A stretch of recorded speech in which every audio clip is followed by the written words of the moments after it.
right, folks. My guest today is a friend and a high school classmate of mine, Major General Jake Polumbo, who's retired from the United States Air Force.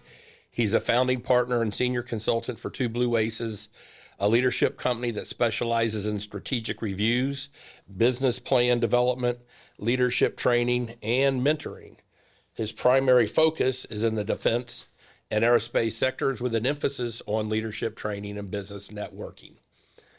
After 34 years of service, Jake retired from the United States Air Force as the commander of the 9th Air Force in South Carolina, comprising 8 active duty wings in the Southeast United States with more than 450 aircraft and over 2,900 active duty and civilian personnel. During active duty, he commanded at the squadron, the group, and 3 times at the wing level. He served in strategic planning positions in Europe as a director of strategy and plans at the United States Africa Command and also in the Pentagon. General Polumbo also served as task force commander in Afghanistan in 2012. Jake was a decorated command pilot and logged over 3,000 flying hours in all models of the F-16. He holds the distinction as the first and only U.S. Air Force General officer to fly the U-2S spy plane in combat. Can I say spy plane? You can. All right. It's legal. All right. It's your podcast. Okay. General Polumbo received many awards and decorations during his illustrious career. And just to name a few, I do want to talk about a couple of them. He received the Defense Superior Service Medal with Oak Leaf Cluster, Legion of Merit with 2 Oak Leaf Clusters, the Bronze Star Medal, the Air Medal with Oak Leaf Cluster, Defense Meritorious Service Medal with 4 Oak Leaf Clusters, the Aerial Achievement Medal, and the Air Force Commendation Medal, just to name a few. If you look at him in full uniform with all his medals, his left chest looks like a Christmas tree. Jake is also the co-author of Leadership from 30,000 Feet with his brother Rob, Richard Haddad, Tom Jones, and Rev Jones, all retired 2-star Air Force general officers that Jake served with. Most recently, he co-authored his second book, Leadership at 100 Feet, with his brother Rob, Larry Martin, and Chad Franks, also all retired 2-star Air Force general officers. Folks, please say hello to Major General H.D. Jake Polumbo. Welcome, Jake. Todd, thank you. But I'm going to correct you on one thing, and I'm sure always a general, aren't you? 29,000 people, not 2,900 in 9th Air Force. And the reason I bring that up is because that's why I'm so happy these days. I don't have anybody working for me now. Yep. I misspoke. It was 29,000 on here, but that's my lack of professionalism as a speaker. Michael, our new producer for the day, has got me all wired up and twisted up, so I'm a little bit off kilter today. But I appreciate you coming in today and visiting with us. I want to talk to you about a few things and find out a little bit more about you and kind of what makes you tick, if you're okay with that. I am, Todd, but I'm a bit nervous. You've had some pretty star people on your podcast in the last few weeks and months. Yep. I know Rowdy is a big deal with all those gold medals he wears. Yeah, and he was in here in a Speedo too, so that's what was really interesting. I couldn't figure out why he still, but he still looks good in a Speedo, whereas I don't think I could pull that off. But yeah, Rowdy Gaines, one of our classmates from high school, was here, and his podcast dropped yesterday, I think, and gone over very well. So I appreciate you coming in, taking a few minutes to talk to us and telling us a little about yourself, the book, and leadership, and some of the things that are important to you. Where did you grow up? Where were you born? How'd you get to Winter Haven High School, or Winter Haven, and then what you did in high school? Yeah, Todd, it's a pretty roundabout story, but as I was mentioning to you earlier, I was born in Michigan, Traverse City, Michigan. There was an Air Force base up there that my mom and dad were stationed at. And we moved from Michigan to Texas. My brothers were born there. And then we moved from Texas to Alaska. We lived there, froze there for about 3 years. And then all 6 of us, plus a dog, and all our suitcases got in an Oldsmobile station wagon, and we drove from Anchorage, Alaska to Winter Haven, Florida. And we said we'd never go back to the cold because it was really... And what was your draw to Winter Haven? We had family here. Family here? Yeah, my dad's sister lived right here in Winter Haven, and her husband, who was a Navy fighter pilot. So we had family here, and it just seemed the right place to go after being in Alaska for 3 years. So you came to Winter Haven. You went through our public school system. That's where you and I got to know each other, competed in athletics against each other and with each other.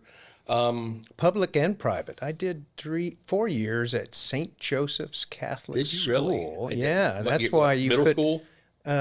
Fifth through eighth grade. through eighth. Todd. That's why we didn't cross paths on Right. the gridiron or on the baseball field for a while because I was at St. Joe's. Well, I was always too scrawny to play football. I had the body of a tennis player, and so that's what I did. And I enjoyed sitting in the stands while you guys were playing football because there's a lot more women in the stands than there were on the football field. Yeah, I was a big football player, Yeah. wasn't I? You remember me? That I was scrawny too, there, pal. I think you were bigger than me back in high school, and I think it got you beat now. So in high school, you were involved in service clubs. Did you do student government? You did athletics. You excelled in. You were a couple of sport lettermen on the varsity side and on the JV side. Yeah, I mean, I did student government. I think I tried. I don't know that I got elected to anything. I did Sertoma Club, and I did some of the other things to try and learn how to be, part of a big team. But mostly it was athletics, like you said, Todd. And I JV lettered in baseball and basketball, and this is high school. And then I varsity lettered in football and tennis, as you know, since Right. we were on the same team. So I tried them all. I was not very good at any of them, but at least I got a couple of the letters from Winter Haven High School, and I remember playing sports throughout my whole Yep. life, for sure, just like you did. Well, I was on the tennis team, and I always wanted to play baseball, but I was not good enough to play both and to command the ability to play both. So I figured early on, if I played tennis, at least I could do that for my whole life. If I played baseball, I knew I would probably sit the bench some and my career would be over in high school. So I decided to spend more time on the tennis courts than the baseball fields. But played competitive softball after that with our friend Olin and some other buddies. So had a good time with that. In high school, is that where you started focusing on I'm sure it's where you focused on what you were going to do after high school? Did you always want to go into one of the service academies? Was it always the Air Force? Did you always want to be a pilot? Because I know your dad did that. Yeah, Dad was in the Air Force for 21 years, and his final assignment was up in Alaska at Elmendorf Air Force Base. And my dad was a fighter pilot. And when we got to Winter Haven, the first thing he did was find an airplane that he could fly. And it was a Piper Cub, a J3 Cub out at Winter Haven Gilbert Airport. And as soon as I was old enough to not, to be able to have the seatbelt tight enough so that I could get in it with him, he taught me how to fly. And that was probably 12, 13 years old when I started flying with him. And then I soloed when I was 15 out at Winter Haven Airport. And, yep, it was, I'm going to go fly jets just like my dad did. Did you apply to any of the other service academies? I Or was did. it going to be Air Force or nothing? I did. I applied to Annapolis and was accepted into Annapolis with an appointment there. I did not apply into West Point because I just didn't want to be in the Army. But you might be surprised at this. The Army has a bigger Air Force than the Air Force. They have a lot of airplanes, a lot of jets, a lot of helicopters, but I just didn't want to be in the Army. When you got out to school, you started making friends, and some of them are your lifelong friends. Who was your roommate in college? Was Beef your roommate in college, or No, Beef was never my roommate.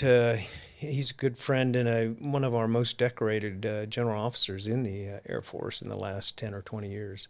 But it was Potsy that I think you're Potsy. thinking Yeah, about. Potsy. Is my good friend Mike Podkolsky, and you've met him Yep. through the years, and he's a friend of mine and a friend of yours and my high school buddies. They've all met him, but he was my roommate for a couple of years. and you got married to a local gal, Sandra Dryden.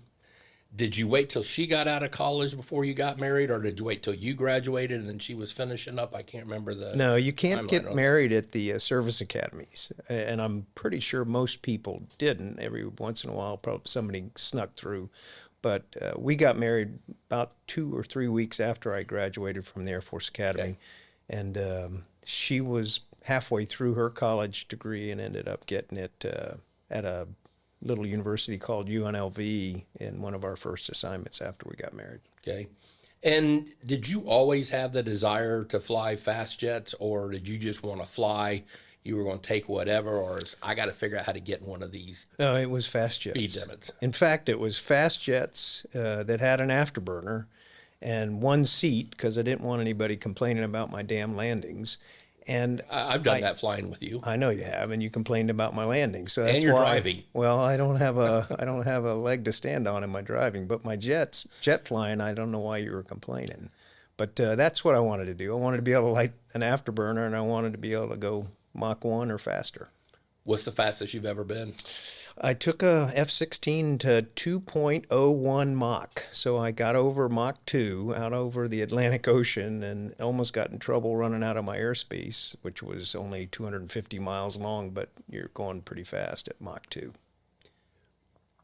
This is a dumb question I just thought about a little while ago, but when you hit Mach 1 or Mach 2 and you break that sound barrier, do you hear anything, or are you already past it when you break it? Oh, it's all behind you, Todd. And you'll get a buffet as you go through what's called critical Mach, that transition Mach, and that changes with every airplane. But once you get through Mach 1, it's smooth sailing, and you're just... So the air's smooth too? You're just accelerating. You're just going faster. And it really becomes kind of surreal because you're watching the coastline go by or the boats underneath you go by so fast that you just truly feel remarkably fast. What altitude do they have you at, or what's the minimum altitude? Well, we started at 30,000, just Okay. under Mach 1, and I accelerated and went up.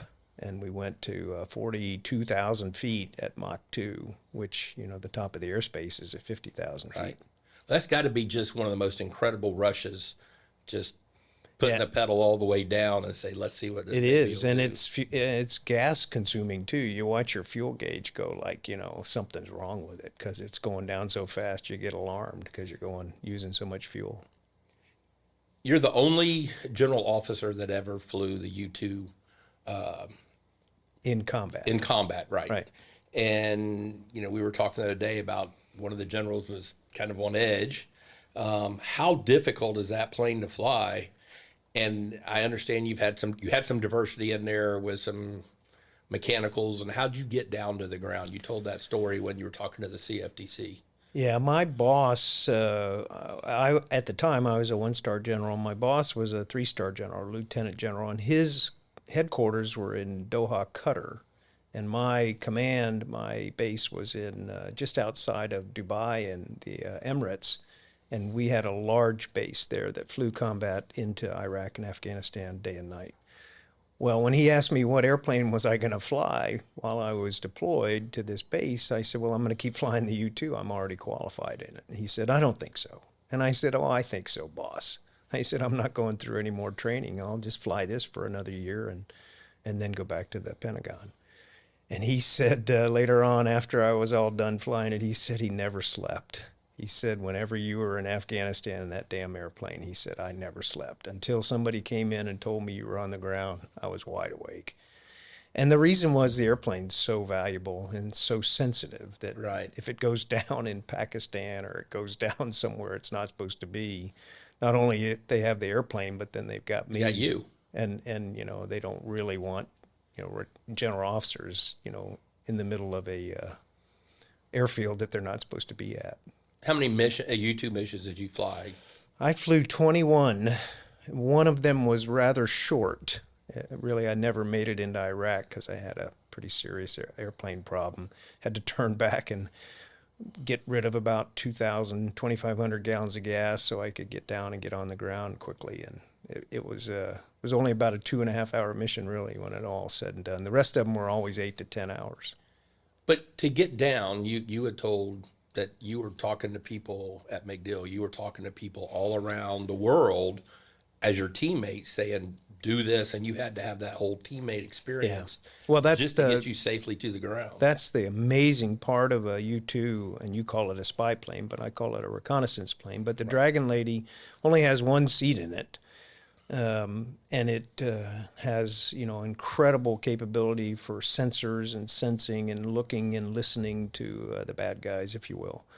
But it also has the best communications suite that we have flying on almost any airplane. And you're really in communication with 10, 15, 20, depending on the complexity of the mission, where you are, whether it's just Iran or you're next to other sensitive nations with different languages, you have linguists online with you and all the different things. So you got 20 people helping you with the mission. Plus everybody underneath them. And then underneath them, they've got their support staff. But then to get you back to the field that you want to land at, they help you there. And then once you get down within radio distance for the field where I was going to land at with this hydraulic failure that I had, then I had 10 or 15 more people on another radio talking to me to get me down.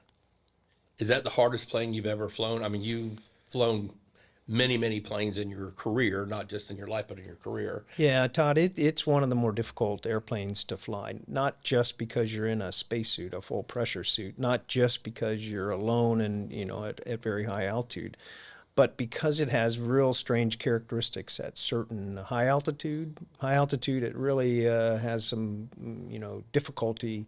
If you go too fast, it might break up. If you go too slow, it might be a real dramatic stall. And that margin is only 10 or 11 knots. Wow. At really high altitude, above 70,000, there's only 10 or 11 knots between your stall speed and your max overspeed.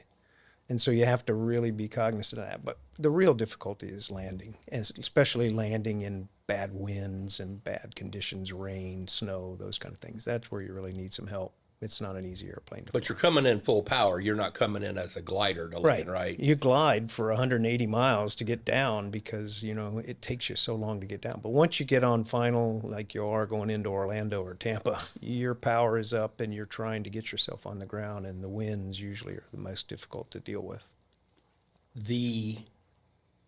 You've also made some aircraft carrier landings. Carrier landings. What plane were you flying to land, and tell me a little about that? Yeah, it's a really long story, so we won't go into the whole thing, but it's actually rather humorous. And the humorous part is I was the commander here in the Middle East. I had a large tanker squadron, those big airplanes that can pass fuel to smaller airplanes. Mm-hmm. And one of the young Navy pilots came into Afghanistan, jumped on my tanker to get another full tank of gas, and ended up struggling and broke a big 2-foot section of his probe off, a big steel section, and scrubbed the whole mission. Probably 50, 60,000 gallons of gas couldn't be passed because this Navy guy broke my daggum airplane. So when we had my staff meeting that afternoon, I said, "What happened to mission 4?" And they said, "Well, some Navy guy broke off the probe in the drogue and it scrubbed the mission, sir." And I go, "Well, give me that probe and get me the admiral on the phone. I'm going out there tomorrow." And they go, "You're going out where?" And I go, "I'm going out to the Eisenhower," which was the carrier in the Gulf of Oman that was doing these combat operations. And I landed. I didn't land. They took me in a transport airplane, landed, and the admiral knew I was upset. So he goes, "Hey, as soon as Jake lands, put him in an F-18, get him all strapped in, and take him out and fly him around and do some carrier landings. That'll shake him up enough that he won't yell at me." And immediately I'm in the airplane. And they put me in the catapult. I was shot into the air, and we were immediately doing the coolest things in the world. In the 18. In the F-18. And then we came around, and I landed and did what's called a trap cat trap. It's very, very few people ever in the history of naval aviation ever get to do this, but you come in on an F-18, you take the wire, you trap into one of the wires on the top of the boat. They pull you out of that wire, they put you back into another catapult, and within 30 seconds, you're back in the air again. And you talk about your head scrambling. You go from 150 to 0, and then from 0 to 150 in about 30 seconds. Did it give you a little more respect for the Navy guys doing that? Oh, heck yeah. And then I had dinner with the Admiral in his suite that he had aboard the Eisenhower. And I called that young lieutenant up who broke my airplane, and his face was ashen, as he walked into the Admiral's suite and then sees this Air Force general with this big, long steel pipe going, "Hey, son, where did this come from?" And I said, "Do you recognize this?" And he said, "I do." And I go, "You ought to take that down to the maintenance shack and help those guys fix your daggum airplane that you broke." And he goes, "Yes, sir. Can I be dismissed?" But it was a great experience, and I have a lot of respect for the Navy. Yeah, and I know there's good-natured, headbutting and ribbing going on between you guys. Congressman Scott Franklin, who was a Navy pilot and aircraft, did a number of aircraft landings. He's been in here before, and he spoke, and his episode will air a little bit later on. But I remember when you and I and a group from the CFTC, we were going to, I think it was North Carolina for a trip with the CFTC to go visit some economies up there. We had a rather rough landing, and you and Sandra are a few rows ahead of me, and it's like, holy crap, this is like a really horrible landing. And you turned around and you just said Navy pilot, and then you turned back around. I said, now I get it. That's how you land on an aircraft carrier. It's just getting down is all you're trying to do. There's no passenger comfort taken into account. Yeah. You got to get on that flat top, and you got to do it with a bang, and that's how Navy pilots land. And our friend John Strang, another bud from Winter Haven, was on our tennis team with us. He flew Navy jets and flew off aircraft carriers a lot. And he was telling my brother, he said, Brad, we can land in a parking lot if we have to. We're used to that. And the Air Force guys, they have these big, huge runways where they can come in a nice glide path. He said, we put them down, with authority. So it has been funny to listen to you guys talk. Yeah, you always, and when you're riding around with Southwest or Delta, you can always tell whether you got an Air Force pilot or a Navy pilot. Yep. Just watch the landing. All right. Well, I'm going to hope for an Air Force pilot from now on, because I'm not a very I thought good you'd flyer. say that. I know you like the smooth landings. Yes. I'm not getting them when I fly with you either, but... Todd's podcast is sponsored in part by SVN Saunders Ralston Dantzler Real Estate. Since 1996, the firm has offered unrivaled brokerage services throughout Florida, Georgia, and Alabama. With over 90 expert advisors throughout the region, our team has the knowledge and resources to help clients realize their most ambitious real estate investment goals. When you choose SVN Saunders Ralston Dantzler Real Estate, you have access to a diverse suite of commercial and land services, including forestry consulting, land management, auctions, property management, commercial leasing, and negotiating conservation easements.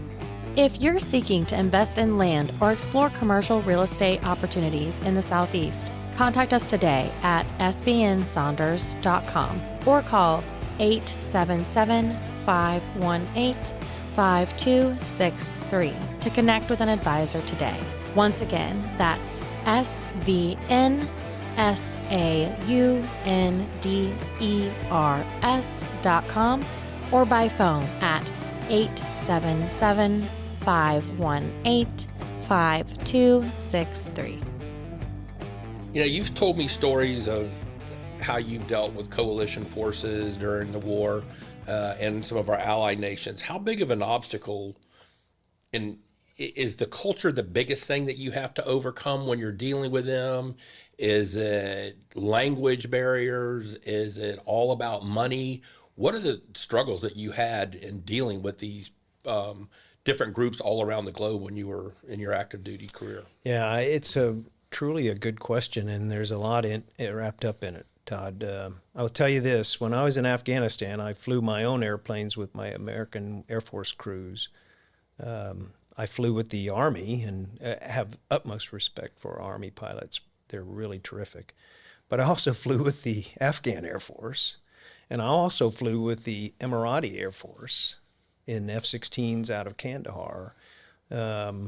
Almost got to fly with the Danish Air Force. And each level of skill with those various levels of pilots and teams, if you will, is dramatically different. Each level can be something that'll get your attention.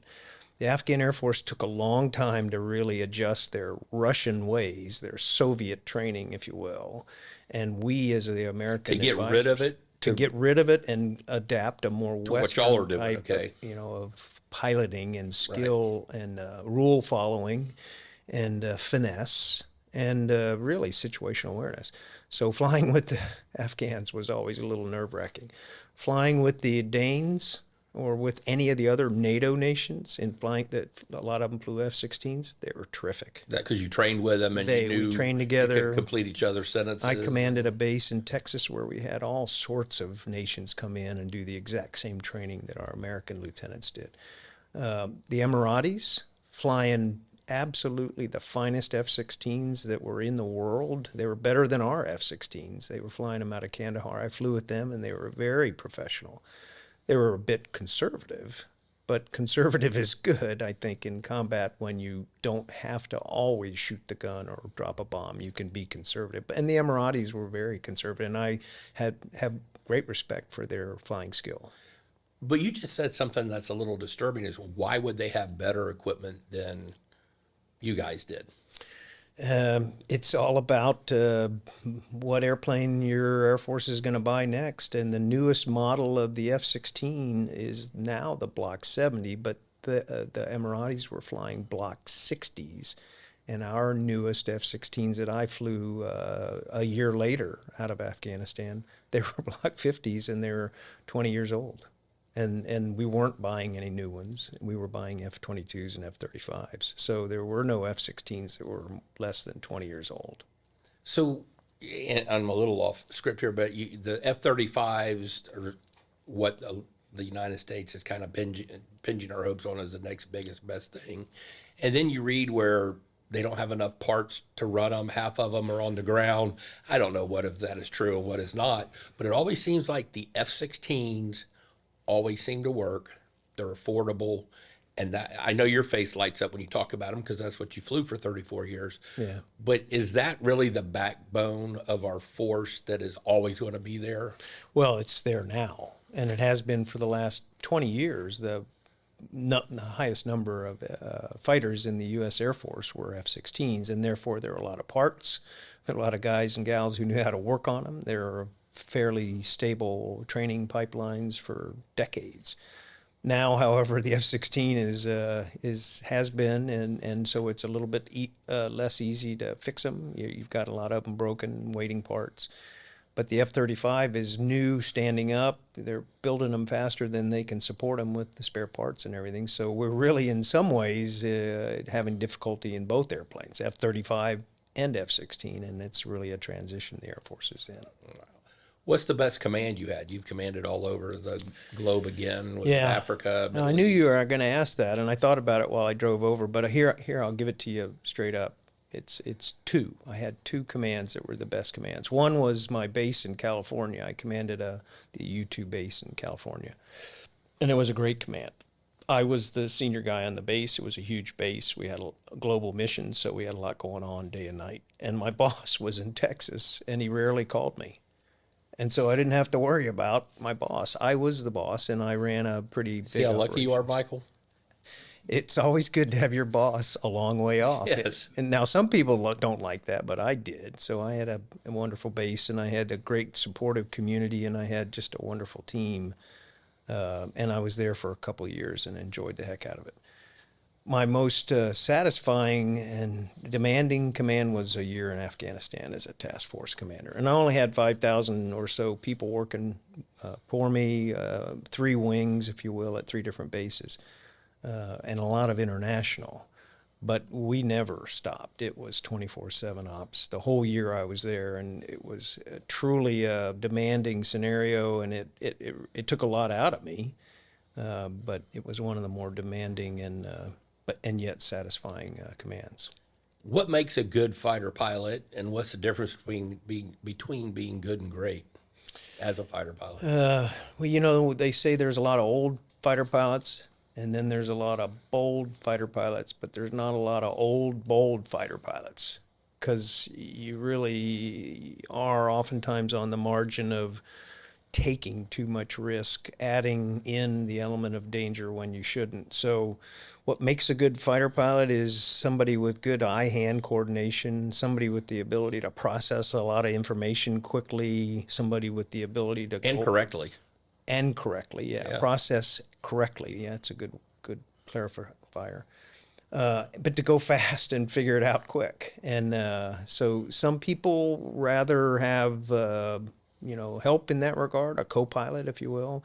Most fighter pilots like to, fly their own airplane, shoot their own missiles, turn the gun on when they need to and put the gear down when they have to land and land safely. Most fighter pilots like to do things themselves, but work in a team, but their airplane is what they do.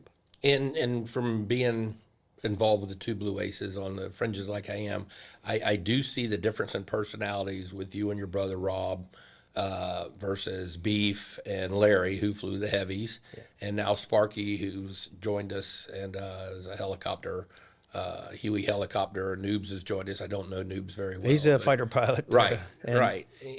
And part of it is your personality and just how you approach things. Yeah, I mean, and by the way, Todd, it is great to have you as an ace in two Blue Aces. We'll get into that maybe a little bit later, but you do bring an element of, I could say maturity, but you bring an element of thoughtfulness that we don't have because we're so militarized. Right. We 30 years in the military will get your head kind of tight in a tight, compact area, and you make us think outside the box. But all of us in the company flew multi-place airplanes Right. in our career. But those of us who flew fighters, i.e. one-seat airplanes like Noobs and Rob and I did, we have that tendency to kind of say, this is the right way to do it. This is my way of doing it. And, we're very... Well, there's no one to run anything by and say, what do you think? Yeah. What do you think? You're talking to yourself. Yeah, when your engine quits and you're out over the Pacific, you better have a plan, What's the most interesting assignment you had during your military career? Was it at the Pentagon? Was it, like you said, Afghanistan? Maybe your most challenging, but your most rewarding? Yeah, I mean, Times in most Africa? interesting was my time on the Joint Staff, and in the Pentagon is a group of all service experts that come together and provide options to the president and everything. And my role was this is a long acronym, but I was the ADDGO in the J38 and J39. I know that sounds ridiculous, Todd. I have ADHD, and so I got lost. But I in the was whole name the there. assistant deputy director of global operations in the operations directorate of the Joint Staff. And I don't think, as hard as I tried, I could keep track of everything I was supposed to keep track of. I mean, I would take notes. I would do everything I could do. But as a young colonel, I didn't really, fully understand how intricate, U.S. military and U.S. operations are abroad, all over the world, all the time, until I got into that job and really had all the clearances, all of the things, all of the top secret stuff was, crossing my desk constantly as I was, making, small inputs to it before it went up the chain. That was a pretty complicated job. How long were you at the Pentagon? On that one, I only did that one for 2 years, and then I was in the Pentagon one more time for only 1 year. So I, unlike many generals in the Air Force, I spent very little time. I spent no time in the Pentagon as a general, none. And I spent 3 years there as a colonel and no time there before that. When you're in the Pentagon, assigned there, do you still get to fly? Maybe No. None at all, or very rarely? No, I mean, I can admit now that I've been retired a few years that I snuck away and flew a couple of times when I wasn't supposed to. I will never tell you where it was because that would incriminate me. But when I was at the Pentagon, I was 2 floors down in the basement for most of my life there. I mean, there's a lot of activity below ground in the Pentagon too. Most people don't realize that. You've talked during this interview, and we've talked off mic about how high the stress is a lot of times. How do you manage stress? Did they teach you how, or is it just something within yourself that you've figured out to make it work in your life that might be different from Rob's life, different from Beef or Larry or Noobs or Chad or... Yeah, I'll tell you 2 things. One is I learned how to compartmentalize better than most people, and it probably wasn't as healthy as it needed to be or should be for a normal person, but you just learn to do that. There's so much stress that, if you don't compartmentalize, you're always stressed out about the wrong thing at the wrong time, and you're not making good decisions. But the second thing that I have, and I think you know this, I know you know this, but I had a wife. My wife is just, was superb as a military spouse. And my 2 sons, she kept them grounded. And when I came home, I had a normal house to come to.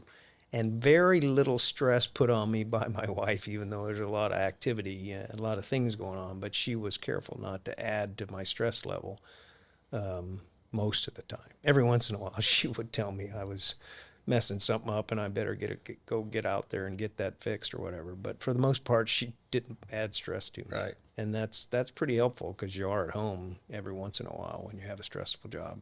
So I think also religion has played a part in your life. You're a very devout Catholic. Yep. I heard you you spoke at a prayer breakfast 2 or 3 years ago. You asked me to go along with you. And in all honesty, I thought that was the best speech or talk I've ever seen you given. And I mean that. I think I told you that day, I felt like it was the best. It came from your heart. You weren't reading notes. You weren't trying to hit different things. Yeah, I remember. You just told, and it was a church in North Lakeland. And I thought that was the best I've ever heard you speak, and your subject matter, your delivery, but the passion of what you spoke, I thought was phenomenal. Yeah, Todd, I remember it well, and I appreciated the honest feedback, and it's helpful because, like I said, I kind of have been over the last few years kind of trying to decompartmentalize.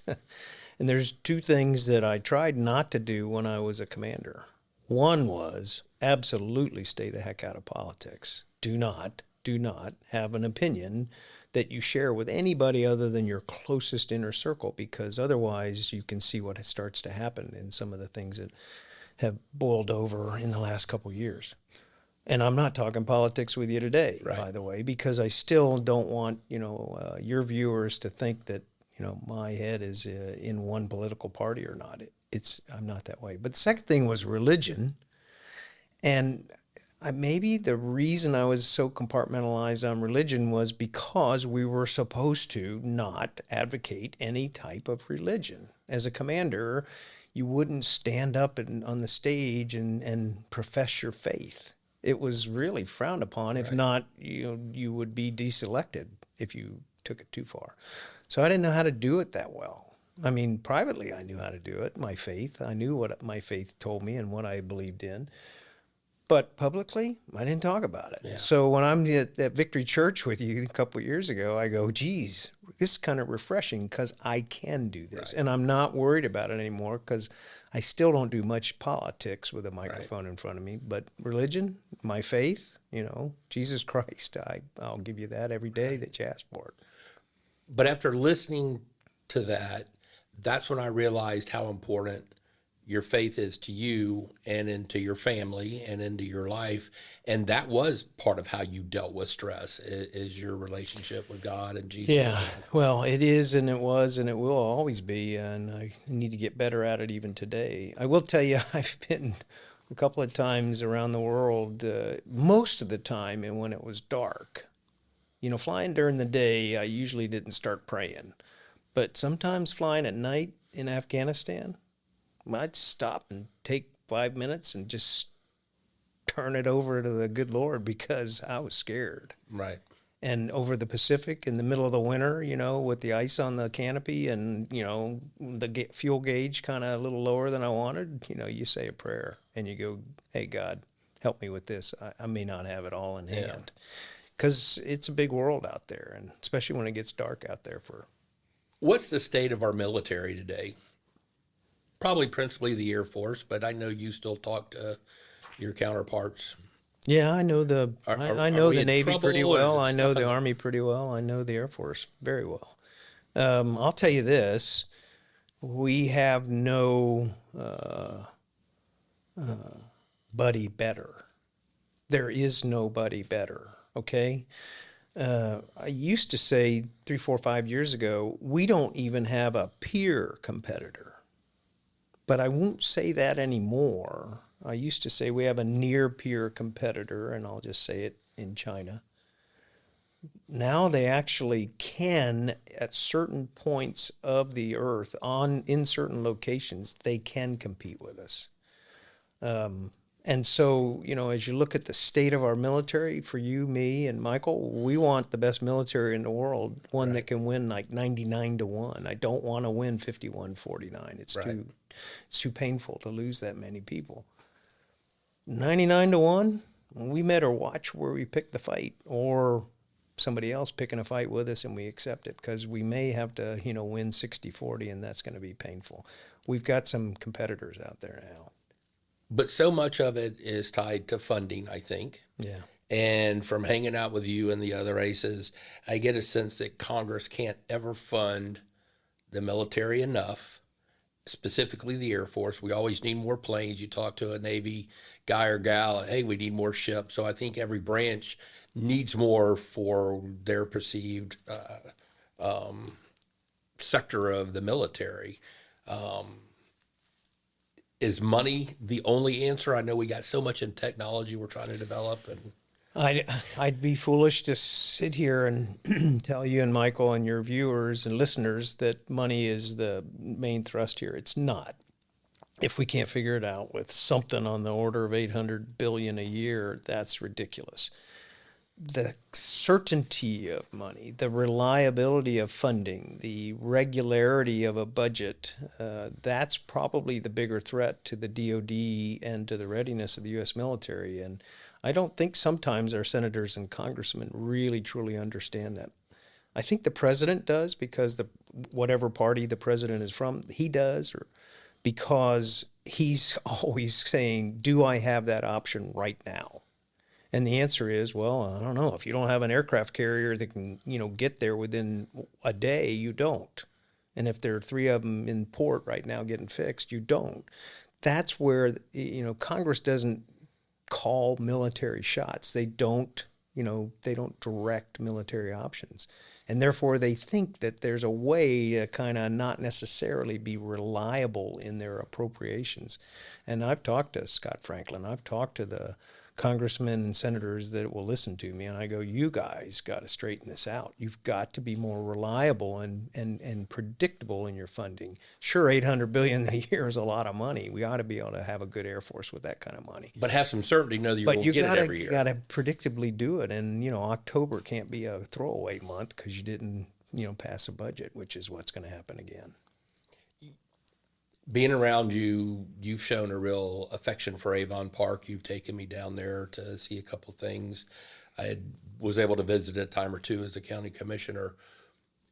Why is Avon Park so important to you, to Polk County, to Highlands County?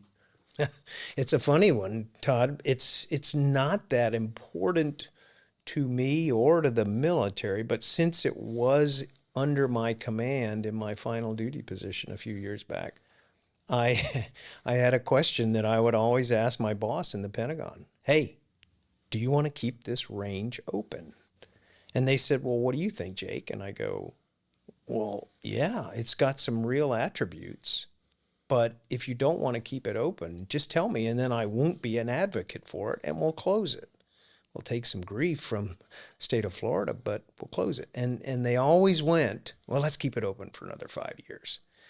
So my view is if you're going to have that much territory, that much land, that much pristine, territory in the state of Florida, and that good of a runway structure and complex that you've seen now. You'll never get it back if you let it go. You'll never get it back if you let it go. So what are you going to do with it? And so what I've been is an advocate to actually modernizing it, making it more useful to the military. So when they do train out there, it's quality training, not just flying around, right, in an airplane and wasting gas.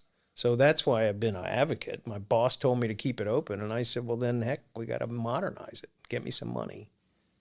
Do you miss flying jets? I do. Are absolutely. you glad that part's behind you? I love flying jets. I look up in the sky and I see an airplane in the contrails at 35,000 feet, and I want to be that person. I will never not love flying. I love flying. And jets are the only way to fly. The only way to go. And being in a one-seater. And one-seater with nobody complaining about my dadgum landing there, Dantzler. Hi, all. This is Margie Grant, CEO of Florida Realtors, the state's largest trade association. Just had a great conversation with past President Todd Dantzler. Tune in and listen. It's called Todd's Podcast. Let's switch gears to Two Blue Aces. Yep. You and your wife, Sandra, founding directors. You do consulting. Tell us a little bit about TBA and what y'all do. And, Yeah, Two Blue Aces is a consulting firm, Todd, as you well know now that you're an ace in Two Blue Aces. Sandra and I are the founding partner and the managing partner, and it's always been the two of us. We have a number of general officers retired, all from the Air Force. We've had a few Navy. Marine. One We've had a Marine. Navy admiral. We've had a Marine Corps colonel with us at times. But the people currently helping us with our business model right now are all Air Force, and you, by the way. And we do strategy. We do business plan development. We do business economic development projects, and we do mentoring and leadership training. And really, in a lot of ways, we can do a fair amount of things. I don't know if you understand where the term general officer comes from in the military, but general officer means you've got a lot of skills, not all of which, are the absolute best in the business, but you're pretty generally capable of doing a lot of things from HR to technology to business development to strategy development. And that's what a general does in the military now. And I had never really heard you guys called general officers till I was around y'all, and that's what y'all refer to yourself as. I think most civilians just say, hey, they're generals. Yeah. And they think that's the rank, but the real rank is general officers, and it is you have exhibited level of responsibility. Right. Each star is another level of responsibility, a bigger budget, more problems, more people. Two Blue Aces, we're going to talk about the books in a second. You've done books, you do some. How do people learn more about what your company does? How do they book you? I mean, I've heard all of y'all I speak. think we have a great website because my son Eric and his wife Allie built it over the years, and we've refined it 3 or 4 times. We've gone through it to really kind of make it more useful, easier to navigate. So, I mean, you want to know what Two Blue Aces does, go to the website, TWOBLUEACES.com, and it'll walk you through what our services are, who we've worked for before, the accolades that some of them have been willing to let us write for them, and you can book us for leadership type things. We've got topics of things that we've talked about, and I tell this funny story, Todd. Much of our work has been through the years in consulting, and it's businesses that say, "Hey, Jake, I want to get some contracts with the DoD, the Department of Defense." Right. And I go, "Are you sure? You know how frustrating it is to work for the government? It's terrible. And especially trying to get the contract." And they go, "Yeah, I'm sure, we want to break in." I go, "Well, we'll open some doors for you." That's what we do. We open doors in the Pentagon. We know where all the contracting is done. We know where all the lawyers are. We know where everybody is, and we'll introduce you to anybody that you want. But it isn't going to be smooth sailing as soon as you meet the biggest general in the Pentagon. You're still going to have to compete, and it's going to be frustrating. And they go, "We're in." And then 6 months later, they go, "Darn, Jake, why is this so frustrating?" And I go, "I told you it was going to be. Right. But let's stay at it because you guys have got something competitive. You've got a widget or you've got something that the military needs. You just got to stay at it." So we stay with some companies for 3, 4 years as they try and market their services or market their technology. And relationships with the military is a part of what you guys do. The part I'm more exposed to is the leadership side, the speaking side, because I was never in the military, so I don't understand that. Right. I've heard all you guys, other than Noobs and Chad, speak because they're relatively new to the company. But you can speak on so many things, whether it's leadership development, leadership identification within a company, succession plans. I think most of our listeners are not trying to get into business with the DoD or the Pentagon. Yeah. So I think more on how would a local company or organization utilize you guys and your skills, whether it's top CEO has a son or a daughter that they want to mentor, because we all know that we have our own children. They don't listen to us quite as much as if it's another high-ranking person comes along and talks, whether it's my family or yours or whatever.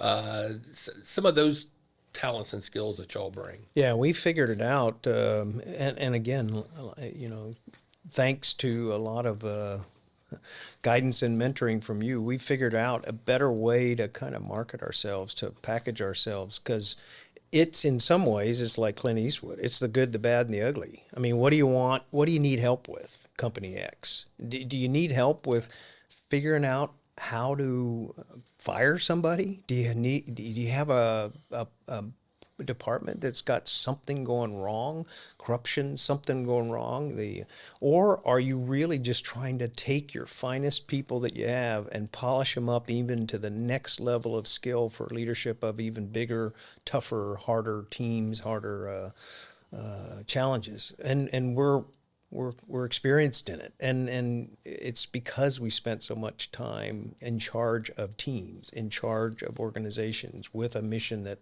needed to get done and had resources, but it wasn't going to be an easy effort to put together a high-performance team. So you've helped us package that better, and we now know when a company calls and says, how could you help us with this?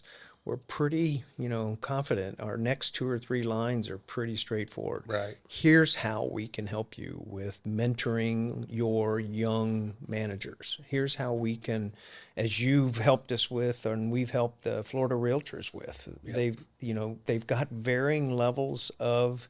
They're a very layered organization, the Florida Realtors Association. And yet we've plugged in at various levels over the last 3 or 4 years, and I think have done a good job yep. of giving them what they needed in that particular lineup, if you would. Y'all have written 2 books. The first one, Leadership at 30,000 Feet, the 5 C's of leadership. The 5 characteristics of great leaders, okay. And we called them the 5 C's. Okay. And then your second book, Leadership at 100 Feet, you had 3 new authors in that. You and Rob were the consistent ones in the first book and the second. Yeah. And General Larry Martin and General Chad Sparky Franks were the other 2 new authors in there. What was your favorite chapter in either book? I really liked the one on diversity. It was chapter 10 in your second book.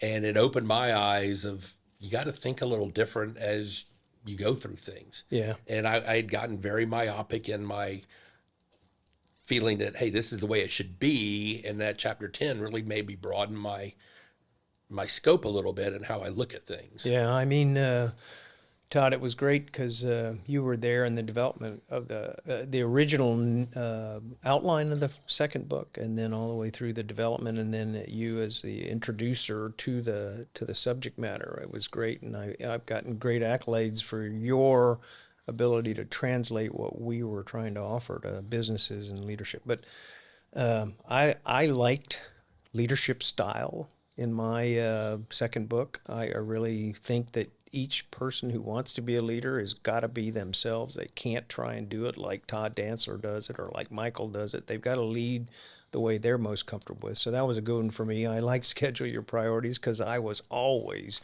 chasing my tail until I really learned how to, get my things on the schedule that I needed to do as a leader, even though I was very busy. But the chapter 10 that you mentioned was diversity, and certainly that topic can be a little bit of a hot topic in today's world. You can find it in newspapers and everywhere in the state of Florida. But how do you, as an organization, get diversity of thought and diversity of experience in your company? And the answer is, and what I wrote about in my book was, it takes a process, not a deliberate process. A deliberate process, and you've actually got to pencil it out for yourself. Right. If you're the CEO, you got to say, this is how I'm going to do this. And I took on that, and that's why I said at the beginning of the podcast, I said it was 29,000 people. In 9th Air Force. I was in charge of 29,000 people. I don't know how I even imagined trying to do that because I'm not that good. But I had to have a process of how I really made sure that the leadership that I was pulling out of these organizations of 3, 4, 5, 600 people, did they all look like me? And if they did, I was doomed. I was destined for not doing very well. The organization was not going to do very well if everybody looked like me, talked like me, thought like me. You've got to get diversity, and I'm not talking about diversity in the blogosphere right now. I'm talking about diversity of thought. If you're a basketball coach, do you have everybody on your team be 7 foot tall? No, you want somebody that's like You want a point guard, 5'9" and really fast that Right. can push it up. So you want diversity in all organizations and teams. It's just something that it doesn't happen automatically. You've got to do it. So I took a lot of time thinking that through, and I had a lot of version 1s, version 2s, version 3s, and version 4 of that chapter until I got it the way I wanted it and said, here's how I did it when I commanded 9th Air Force. Well, you're very generous with your compliments to me, and I appreciate that. I read the first book, Leadership at 30,000 Feet. I read it twice in 2 weeks because the first time I read it, I just wanted to get through it. The second time, I really got more things out of it. The second book, I probably read it 5 times before it even went to print. Just offering my thoughts and words. And Larry's wife, Julia, was one of the editors. Eric was very instrumental in making this whole thing come off. So I think a lot of these concepts you had 29,000 people to command and to pick from. A small company that may only have a staff of 10 or 15, you don't have the luxury of having that pool of folks. So you really have to be very focused on how you pick the next people to come up. And do they embody more than one skill than just one thing? And I think it's really critical that you look for those people that you're going to be bringing up into your company that are multi-skilled and multi-talented. Yeah, I mean, every situation is different, and every company is different, and every organization and team is different.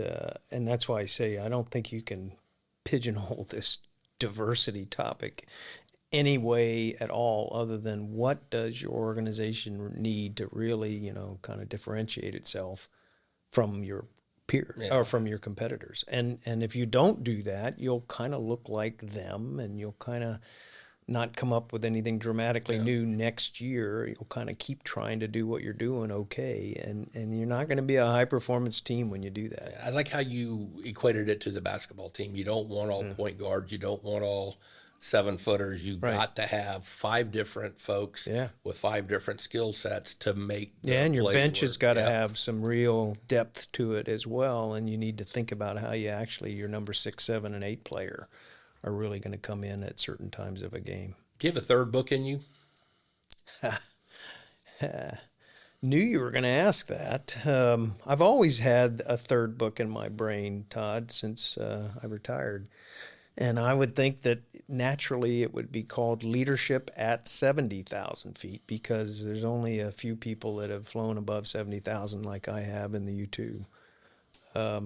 And so I think it's there. I think it probably have something to do with strategy of an organization, the culture of an organization, and then the easiest one to write, section to write, will be about the people of an organization where you really have, high performance teams. And so strategy, culture, people, and we might call it Leadership at 70,000 Feet.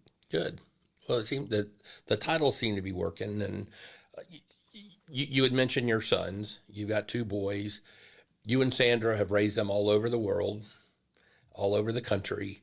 What was y'all's favorite place as a family, not just your military career, but just as this is a pretty cool place for us to be raising our boys right now at this point in their life? Yeah, you're going to laugh, but I would tell you that we were stationed at a same small base in South Korea twice. Spent almost 4 years there, and when my sons were young, I think that would have been their favorite base, because it was such a small base, and there were a lot of kids there, and they all went to the same school, and they all had this big playground and a big baseball diamond that wasn't kept very well, but for them it was perfect. And we lived in like a 4 or 5 story, apartment building, real small. I mean, our biggest, Sanders and my house when I was there as a lieutenant colonel was 850 square feet. And then they closed that building and moved us into a 750 square foot. With the 2 boys. With the 2 boys. And you would think that that was too small, but the boys loved it. My best assignment in my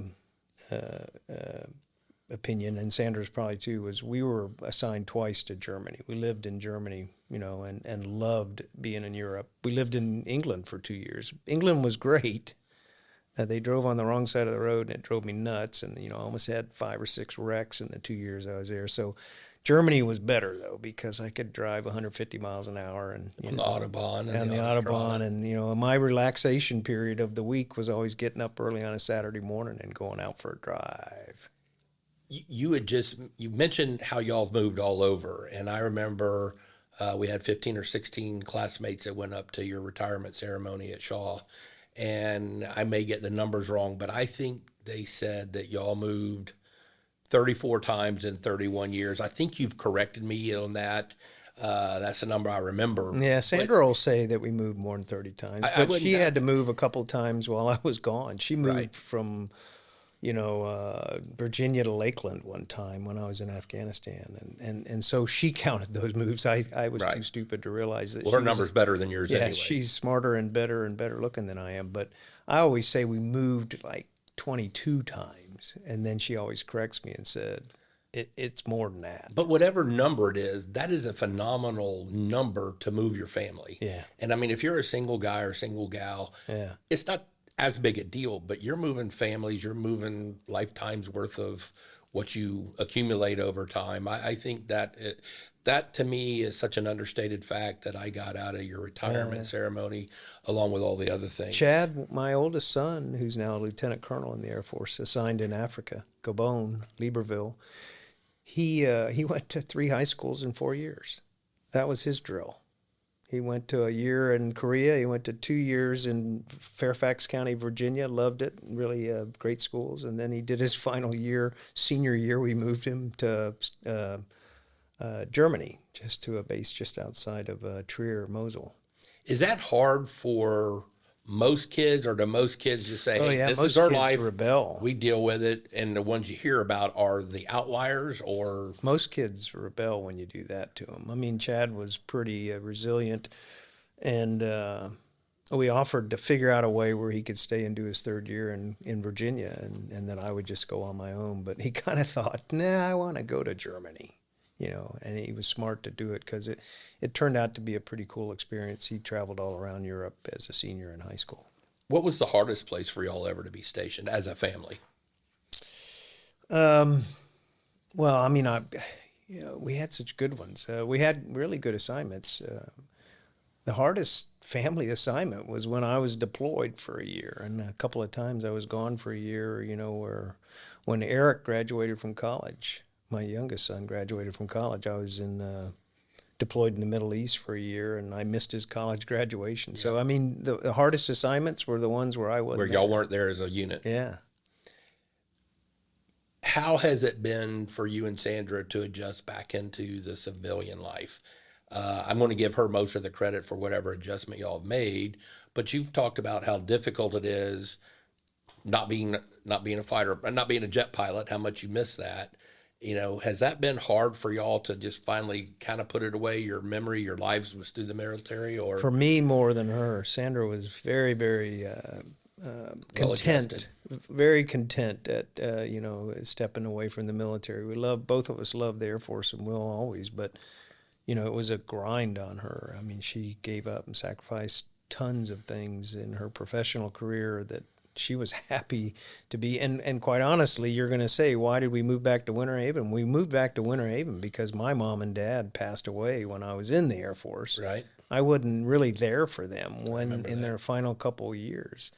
And so Sandra's mom and dad were still alive when I retired, and we're going back to Winter Haven, Lakeland at the time for her mom.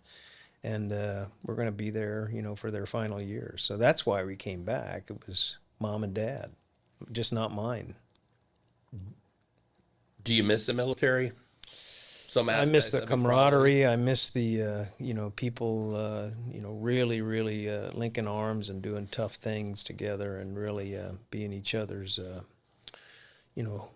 wingman and support structure. The paperwork, the drills, the budgeting, those things, I don't miss any. The crappy part of it. Yeah, the bad and the ugly part of it. I don't miss. This time of the year was always hard as a commander. because it's the end of the fiscal year and Congress isn't going to pass a budget. And so you're going to go through October almost always with a budget two and, an accounts problem. So I don't miss any of that. So we're about finished, but I know the two of the biggest things in your life that put a smile on your face are your grandkids. Yeah. You want to talk about them? You want to brag about them? Because I I know do. when your first one came, we're getting pictures every time you and Sandra went to visit. We're getting tons of pictures. The second one, we're getting lots of pictures.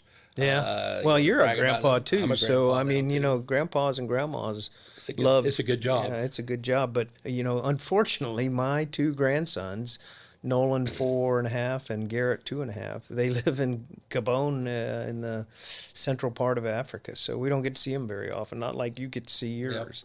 And, but we love them to death. And thank goodness for FaceTime because we get to see them and talk to them, and they still know who Nona and Pops are, even though we're like 6,000 miles away from them. So the last question, is there something that I didn't ask you that the 17 million listeners might want to know about you that I haven't asked? Or is there a question that you said, man, I can't believe he didn't ask that question? We're at 17 million, right, Michael?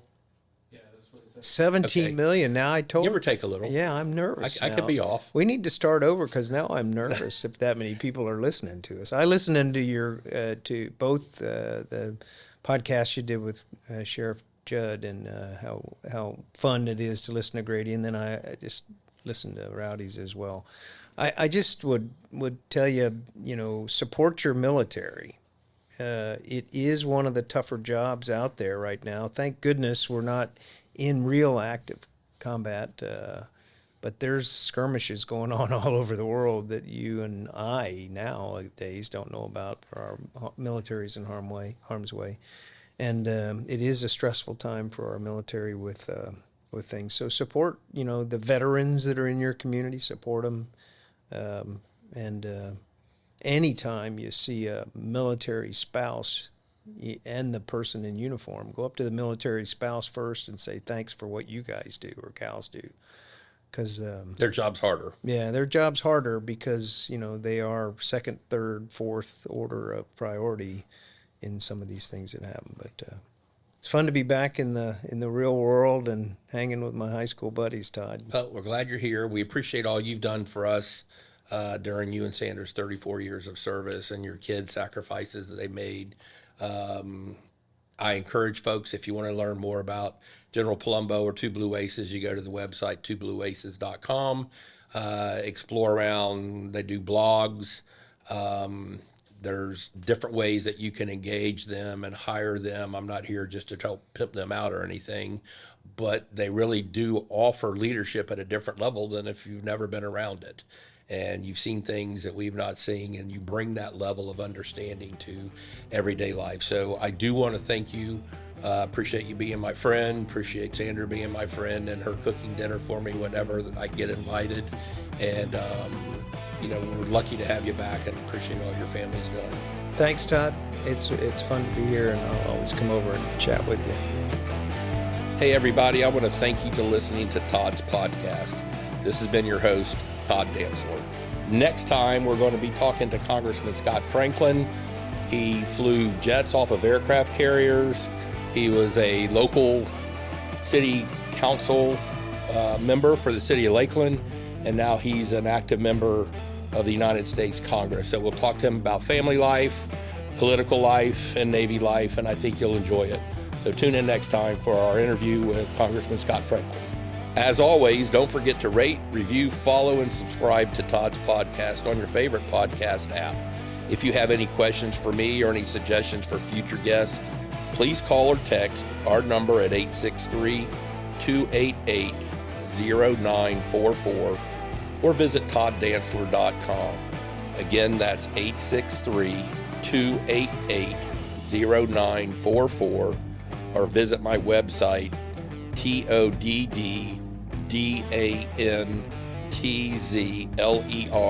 todddantzler.com. I look forward to hearing your questions and feedback, and please take care.